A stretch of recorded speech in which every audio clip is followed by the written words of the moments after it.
হ্যাঁ আমরা আপনি আপনি আচ্ছা ঠিক আছে, আমি শব্দে না আটকাইলাম, আসেন লেজিটিমেসি ক্রাইসিসটা নিয়ে যদি একটু যদি চর্চা করি, যে আপনাদের কাছে মনে হইলো যে এই একটা বিপ্লব করে একটা দেশের প্রধানমন্ত্রীকে আরেকটা দেশে হেলিকপ্টারে করে পাঠায় দেওয়ার পর ওই দেশে, উনি আমরা পাঠিয়ে দিই নাই, উনিই পালাই গেছে। আচ্ছা, হুম। পালায় যাওয়ার পরে যে দেশে সরকার নাই, তখন আপনার কাছে মনে হইলো যে এই দেশের আসলে লেজিটিমেসিটা এমনভাবে রাখতে হবে যে ওই প্রেসিডেন্টের কাছে গিয়ে আপনাদের শপথ নিতে হবে, একটা তত্ত্বাবধায়ক বা অন্তর্বর্তী সরকারের কাঠামো সংবিধানের মধ্যে খুঁজে বের করতে হবে, ওই বিচার বিভাগের 106 রে দইরা ওইভাবে ওইটা লেজিটিমেট করতে হবে, ওইটা কেন মনে হইলো, মানে ওইটা কেন মাথায় আসলো? ওই- ওইটা মনে হয়নি রে ভাই, মানে হুম। বিষয়টা হচ্ছে যে যেটা করছে সেটা আর যেটা করতে পারতো সেটা নিয়ে যদি আমরা আলোচনা করি, আলোচনা রাত শেষ হয়ে যাবে, আমার এখানে রাত, আপনার ওখানে দিন। হ্যাঁ। সো আচ্ছা। বিষয় হচ্ছে বিষয় হচ্ছে আপনার, আমার 5 তারিখ 6 তারিখ জিনিসটা কি, 5 তারিখ বিকালে সন্ধ্যায়ও যখন চ্যানেল 24 গিয়ে ছাত্ররা, ইনক্লুডিং মি, হুম। যখন আমরা কথা বলতেছি, এট দ্যাট টাইম আমরা ভাবছি যে শহীদ মিনারে, ওই সময় অলরেডি শাহবাগ শহীদ মিনারে আমাদের প্ল্যান যে শহীদ মিনার থেকে সরকার গঠন করা হবে, শহীদ মিনার থেকে সরকারের শপথ হবে। আমি আপনাকে, আমি ফ্যাক্ট বলতেছি, ওকে। এবং আমার যারা যারা হুম। আছে, যারা হুম। সহকর্মী আছেন, বেঁচে আছেন, ওরা আল্লাহর রহমতে, হুম। ওদেরকে জিজ্ঞাসা করতে পারে। হুম। Six 6th August same idea, হুম। 7th আগস্ট সেম আইডিয়া, 8 আগস্টে প্রফেসর ইউনূস যখন আসছেন তখনও পরিকল্পনা ছিল যে শহীদ মিনারে উনি যাবেন, উনি জনগণের মধ্যে থেকে শপথ গ্রহণ করবেন। ওকে। আমি এটা বলতেছি। হুম। হুম। ফলে আপনি এটাকে কিভাবে সংবিধানের কাঠামোটা কেন লাগে, কেন আমরা সংবিধান বলছি যে 72 সংবিধান চাই না, হ্যাঁ, কেন আমরা অনেকগুলো সংবিধানকে নিয়ে কেন এত, মানে মানুষের ভেতরে এত এত এত কথাবার্তা, হ্যাঁ, এটা এত শুরু হয়েছে, আমরা শুধু বলি না, এটা রাষ্ট্র সংস্কার আন্দোলন এরা হুম। থেকে শুরু করে বিএনপির লোকরাও বলছে, সব ধরনের রাজনীতিক যারা বিরোধী দল ছিলেন ওই সময় তারা বলছে, এখন হয়তো তারা বুলে টুলে গেছেন আর কি। তো বিষয় হচ্ছে আপনার, তাহলে প্রশ্নটা কি, আপনি সংবিধান এক্সট্রা কনস্টিটিউশন বা কনস্টিটিউশনের বাইরে গিয়ে একটা সরকার গঠন করবেন, গঠন করে ওটাকে পরিচালনা করবেন, ওই ক্ষেত্রে 5 তারিখে যখন সারাদিন মিটিং হয় রাজনৈতিক দলগুলোর সাথে, স্টুডেন্টদেরকে বাদ দিয়ে, এবং রাজনৈতিক দলগুলোর সদিচ্ছা, আমি রাজনৈতিক দলগুলো বলতে শুধু বিএনপি বলতেছি না, জামাত ইসলামী, তো তারা মিলে যখন সভা, মানে মিটিং মিটিং করে, এবং ওই মিটিং এ ছাত্রদের প্রতিনিধি নামে কয়েকজনের 2-3 জনকে নিয়ে যাওয়া হয়, যারা আসলে ভুয়া, এবং ছাত্রদের, মানে ভুয়া বলতে কিছু নাই, মানে তারা আসলে ছাত্রদের ওই অর্থে যে এটা সংগঠন ছিল বা যে কাঠামো ছিল এই কাঠামোর ভিতরে না। তারা তাহলে কারা, এটা কি বলা যাবে, ওই মানে ওই ছাত্র প্রতিনিধিরা কারা, নাকি ওটা, এটা আপনি বলতে চান না? না এটা আপনি চাইলে দেখতে পারেন, ওকে। ওকে। অনলাইনে ওকে। এটা আছে, দুইজন গেছে, এটা ওই দিনের নোটেও আছে, বঙ্গভবন থেকে যে প্রেস রিলিজ পাঠানো হয়েছে ওখানেও আছে। তাহলে কি সো একটু ইউ ক্যান বলবেন, সি দ্যাট। বলবেন আমাদের দর্শকদের একটু? না আমার তো নাম মনে নাই রে ভাই, আচ্ছা ঠিক, আমি ও তো আচ্ছা, ওদের নাম মনে নাই, মনে ও রাখতে আচ্ছা হয়তো ঠিক আছে। পারবো না। ঠিক আছে। ওকে। হ্যাঁ, ওকে। ওকে। নাম মনে রাখতে পারবো না, কিন্তু আমি আপনাকে রেফারেন্সটা দিয়ে দিলাম বঙ্গভবনের ওই দিনের প্রেস রিলিজটা, okay. Okay. President office okay. থেকে যেটা যেটা বের হয়েছে। তাহলে বিষয় হচ্ছে এইসব প্রক্রিয়া কিন্তু চলমান ছিল। এখন ছাত্ররা কতটুকু বিপ্লবী হইতে পারে, আজকে তো মানুষের মধ্যে এই প্রশ্ন রিয়েল কারণেই আছে, মানুষের হতাশা, এক ধরনের আশাভঙ্গের কারণেই আছে যে আসলে বিপ্লবী সরকার সম্ভব ছিল। আমরা তো বলি নাই যে বিপ্লবী সরকার সম্ভব না, আবার বলি নাই যে বিপ্লবী সরকার করাটাই আমাদের আমাদের মানে আমরা করতে পারতাম কিন্তু করি নাই, এটাও কিন্তু বাস্তবতাকে পুরোপুরি ব্যাখ্যা করে না। কেন বলি, এটা এত একটা জটিল একটা পর্ব, এই 5 আগস্ট থেকে 8 আগস্ট পর্যন্ত, এটা যে যতভাবে বলুক, আমি মনে করি যে প্রত্যেকটাই কোনো না কোনো সত্যকে ধারণ করবে, অনেকগুলো সত্য মিলে এটা নিয়ে একদিন কথা হবে। আজকে হয়তো আমি ডেফিনেটলি। বলতেছি, আরেকজন ডেফিনেটলি। বলবে, তখন হচ্ছে এটা একটা একটা পুরা সত্যটা, চিত্রটা আপনি পাবেন। কিন্তু আমাদের স্টুডেন্টদের জায়গা থেকে যদি আপনি শুনতে চান, আমরা আসলে চাইছি একটা পরিবর্তন সরকার, এই সংবিধানের কাঠামোর ভিতরে যাতে আমরা না ঢুকি, সেটা আমরা চাইছি। ওকে। হ্যাঁ, তারপরে? আমরা তারপরে? স্টুডেন্টরা চাইছি। তারপরে এটা একটু বলেন যদি। তারপরে জি। তারপরে হচ্ছে যে আপনাকে বলি, বাংলাদেশের অবস্থা 5 আগস্ট থেকে 8 আগস্ট আপনি যদি ওই সময় দেশে থাকতেন দেখতেন, তখন প্রশ্নটা হয়ে গেছে, that quote unquote stability and peace, আপনি হিন্দুদের উপর হামলা, আপনি এর পরবর্তীতে আপনি 8 আগস্টের পরেও যদি দেখেন, একটা দীর্ঘ সময় পর্যন্ত একটা একটা অস্থিরতা, এই অস্থিরতা কিন্তু যে কোনো গণ অভ্যুত্থান বিপ্লবের পরে এই অস্থিরতাটা হয়, এই অস্থিরতাটাকে আপনি মানে কনসলিডেট করার জন্য সাংগঠনিক ফোর্স আপনার ছিল, আমাদের ছিল না। আমাদের পুরা বাংলাদেশে যে বিপ্লবী ফোর্স থাকা দরকার, যাদেরকে দিয়ে আপনি কনসলিডেট করবেন পাওয়ার, এবং পাওয়ার কনসলিডেট করে একটা সরকারকে আপনি নিয়ে আসবেন, যে সরকার খুব দ্রুততার সময়ে কিছু সংস্কার, কিছু গুরুত্বপূর্ণ পরিবর্তন, রাষ্ট্রীয় প্রতিষ্ঠানগুলো পরিবর্তন করে নির্বাচন দিবে। সেই প্রাতিষ্ঠানিক সাংগঠনিক কাঠামো আমাদের ছিল না। আমাদের ছিল lakh lakh millions of people, যারা হাসিনাকে পতন করতে চাইছে, কিন্তু তাদেরকে দিয়ে আপনি এই পুরা ঘটনাটা একটা বিপ্লবী সরকার গঠন করে এটাকে সাস্টেইন করাবেন, সেটা তো আমরা পরেও পারি। যদি প্রফেসর ইউনূসের গভর্নমেন্টের, আমাদের গভর্নমেন্টের যদি আপনি ব্যর্থতার যদি একটা কারণ যদি কেউ শুনতে চায়, আমি বলবো এটা হচ্ছে পলিটিক্যাল কমিউনিকেশন ডিসঅর্ডার। যে আমরা আমরা কমিউনিকেশন করতেছি কার সাথে? আমরা 8 আগস্ট, যদি 8 আগস্টের পরে আমরা গভর্নমেন্টে, আমি তো গভর্নমেন্টে ঢুকছি 28 আগস্টে, আমি স্যারের সাথে হুম। আমি ছিলাম হচ্ছে as a specialist, and I had to deal with many political, hmm. হ্যাঁ, পলিটিক্যাল ইস্যুস। তখন আমরা কিন্তু কল দিতাম বিএনপি নেতাকে। আমাদের তো কোনো নেতা নেই রে ভাই, আমাদের তো আছে সাধারণ জনগণ। সাধারণ জনগণ তো বিএনপিও করছে, জামাতও করছে, কেউ আওয়ামী লীগ ফ্যামিলিরও ছিল, কেউ হচ্ছে বিভিন্ন ধরনের মানুষ। সেটা এক এক এক এক এক শিলা মানুষ না, মনোলিথিক না তারা, একটা চিন্তা না, একটা কাঠামোবদ্ধ কিছু না।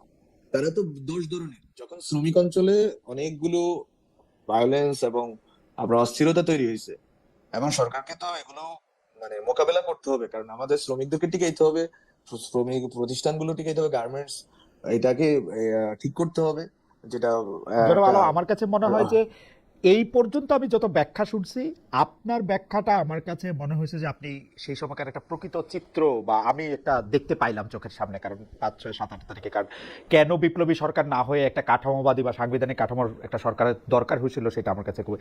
কিন্তু আমার একটা প্রশ্নও আছে, আপনি কিন্তু খুবই মানে খোলা মনে আপনি স্বীকার করে নিলেন যে বৈষম্য বিরোধী ছাত্র আন্দোলন বা যারা এই গণ অভ্যুত্থানটা ঘটাইছে, যারা এই নেতৃত্ব দিতেছিল, তাদের তো ওই সাংবিধানিক মানে ওই সাংগঠনিক কাঠামো ছিল না যাতে তারা এই ব্যাপারগুলি কন্টেইন করতে পারে। আপনি যারা সংখ্যালঘু তাদের উপরে হামলার কথা বলছেন, শ্রমিকদের সাথে এক ধরনের সংঘর্ষের কথা বলছেন, পুলিশ বাহিনীর কথা আপনি বলেন না, আমি বললাম, ইত্যাদি নানা রকম। কিন্তু কোনো অসুবিধা নেই, পুলিশ হ্যাঁ, পুলিশ বাহিনীর কথা আমরাই বলছি, এবং জি, আমরা পুলিশ বাহিনীর হ্যাঁ, যে মানে মানে 54 সদস্য, আমি বলি জি, ফর রেকর্ড, 54 জন পুলিশ সদস্য যারা শহীদ হয়েছেন, যারা বা হুম, মারা গেছেন, যেটাই বলেন না কেন, বাংলাদেশে যে ভাষা ইউজ করেন, বিষয় হচ্ছে তাদের পরিবারকে সরকার থেকে অর্থ সরবরাহ করা হয়েছে, এটা আমরা নিজেরা করছি। আমি নিজে অ্যাবসলিউটলি। আইজিপির সাথে, তো হ্যাঁ, জি, তো আমরা তালিকাও করছি, আমরা তাদেরকে অ্যাজ নাগরিক হিসেবে তাদের পরিবারের জন্য সহযোগিতা করছি। তো এখন বিষয় হচ্ছে যে যে কোনো ভায়োলেন্স, এখন এই ভায়োলেন্সটাকে আপনি আসলে কোনটা কম কোনটা বেশি এসব দিয়ে না আসলে না, আপনি আমি বিচার আমি করবেন বেশি না। কমের যাই হোক, জায়গায় সেটা আমরা না আসতেছিলাম না। আপনি একদম যেরকম পরিস্থিতি ব্যাখ্যা করলেন, আমি আসলে দেশের বাইরে থাকলেও তখন আমি জার্মানিতে, কিন্তু আমি 5, 6, 7, 8 এই 4 দিন আমি ছুটি বাতিল করে আমার কর্মক্ষেত্রে আসছিলাম, মানে ডয়চে ভেলেতে। তো সেই 5, 6, 7, 8 তারিখে আমাকে খেয়াল করতে হয়েছে। তো আমি আপনার কাছে আমার প্রশ্ন, আপনি কিন্তু বললেন যে ছাত্রদের কিন্তু সেরকম সারা দেশব্যাপী একটা সাংগঠনিক কাঠামো ছিল না যেখান থেকে একটা আপনারা কোন একটা নির্দেশ দিলেন বা কোন একটা স্বেচ্ছাসেবক বাহিনী তৈরি করে তাদেরকে রক্ষা করতে চাইলেন, সেটা আসলে সম্ভব ছিল না। কিন্তু যাদের ছিল, অর্থাৎ যেগুলি পুরনো রাজনৈতিক দলগুলা, বিএনপি, জামায়াত বা যারা অন্যভাবে ছিল, তাদেরকে কি আপনি ওই সময়কার এইসব পরিস্থিতির জন্য দায়ী করেন যে তারা এটা কন্টেন্ট করতে পারে বা কিছু ক্ষেত্রে ইন্ধন জুগিয়েছে? না, আমি হচ্ছে যে এইভাবে মানে জেনারেলাইজেশন করব না। সেটা তো হচ্ছে যে মানে আপনার মুক্তিযুদ্ধের পরেও তো বাংলাদেশে হিউজ পরিমাণ মব ভায়োলেন্স, এবং মব ভায়োলেন্স না শুধু আজকে যে অর্থে মব ভায়োলেন্স বলে, এটা আপনি 72 সালের পত্রিকায় পড়লে এটাকে কম মনে হবে। হ্যাঁ, এগুলো আমরা বলতে চাই না। কারণ আমরা হচ্ছে যে আমরা মানে এগুলো হচ্ছে যে ইতিহাসের পিঠে ইতিহাসকে বয়ানের বিরুদ্ধে বয়ানের যুদ্ধ করে আসলে কত দূর অগ্রসর হওয়া যায়, সাধারণ মানুষ দেখছে স্টুডেন্টরা কত দূর কি করছে। তো যাই হোক, এটা শুধু মিডিয়া ন্যারেটিভ দিয়ে সবকিছু কম ম্যানিপুলেট করতে পারলে হাসিনা আজকেও ক্ষমতায় থাকতো। তো মিডিয়া যারা চেষ্টা করতেছে, এই চেষ্টা আসলে ফলপ্রসূ হবে না। সাধারণ ছাত্ররা কিন্তু ঘরের ভিতরে আছে, যেই মা জন্ম দিছে ওই মায়ের সাথে আছে, যেই বাবা জন্ম দিছে ওই বাবার সাথে আছে, যে চাচা দেখছে ওরে দেখছে এতদিন ধরে ওর সাথে আছে। ফলে ছাত্রদের বিরুদ্ধে আপনারা হচ্ছে যে অনেকগুলো ন্যারেটিভ সেট করবেন আর সাধারণ জনগণ এটা বিশ্বাস করবে, এটা সম্ভব না। তো যাই হোক, সেটা করুক, কিন্তু বললাম যেটা, যে 72-এর পরে এই ঘটনাগুলো ঘটছে, এটাকে কন্টেইন করার যে প্রশ্ন হচ্ছে কন্টেইন তো সাধারণ জনগণ করছে। আপনি যদি জানার চেষ্টা করেন, আমি মনে করি ওই সময় জিনিসগুলো ডকুমেন্টেড হওয়া দরকার ছিল। আমি জানি না কেউ করছে কিনা, ডাকাত আসবে, আসবে, বা বিভিন্ন রকম অনেক ধরনের গুজব সত্য মিলিয়ে যেই অবস্থা তৈরি হয়েছে, বন্যার পরিস্থিতি তৈরি হয়েছে, একবারে 2 সপ্তাহ করে তো বন্যা হয়েছে বাংলাদেশে।